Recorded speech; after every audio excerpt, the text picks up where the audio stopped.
Kadhalika mafsadi ya mwisho ambayo nitamalizia nayo na yako mengi, haya nataja na sabili ni mithali. Kufanya ghish na kufanyiana khiana ni sababu ya kuharibika watoto, kwa sababu tukizungumza ghish inaenea katika ulezi. Kufanyia ghish watoto wako, haukuwalea sawa sawa, ukawapuuza na ukawapa vitu vya anasa, ukiona wewe unawakili mkumbe unawaharibu, hilo litapelekea kuharibikiwa wao watoto, kadhalika mujtamaa umuman kwa ujumla. Qala al-allama Ibn al-Qayyim rahimahullahu ta'ala, Ibn al-Qayyim anasema wa kam ashqa waladahu wa fildata kabidi fi dunya wal akhirah, ni wangapi ambao wamewapoteza wakawafanya waovu watoto wao hapa duniani kadhalika akhira, bisababi ihmalihi wa tarki ta'dibihi wa i'anatihi ala shahawati, kwa sababu ya kuwapuuza watoto wao na kuacha kuwafunza adabu, kadhalika na kuwasaidia katika maovu. Mzazi unaweza kumwambia mtoto wako ana kadha lakini hakuelewi, bali akawa mgomvi na wewe, hataki kuambiwa. Mzazi anaweza kujua mtoto wake simu yake anaitumia kufanya mambo ya haramu, lakini itakapoharibika atamnunulia nyingine.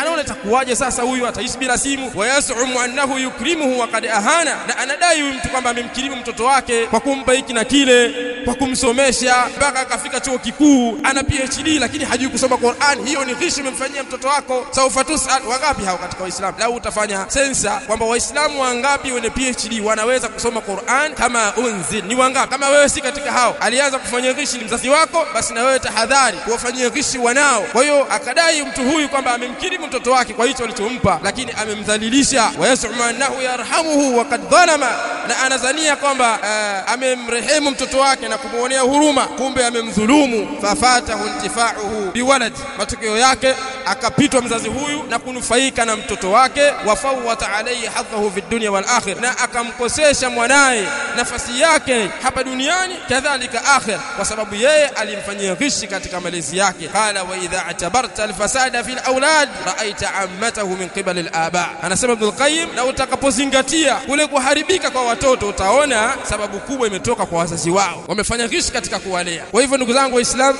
ghishi inaingia sehemu nyingi. Amana uliopewa wewe hakikisha umeilinda. Kama ni muuzaji, uza kwa njia halali.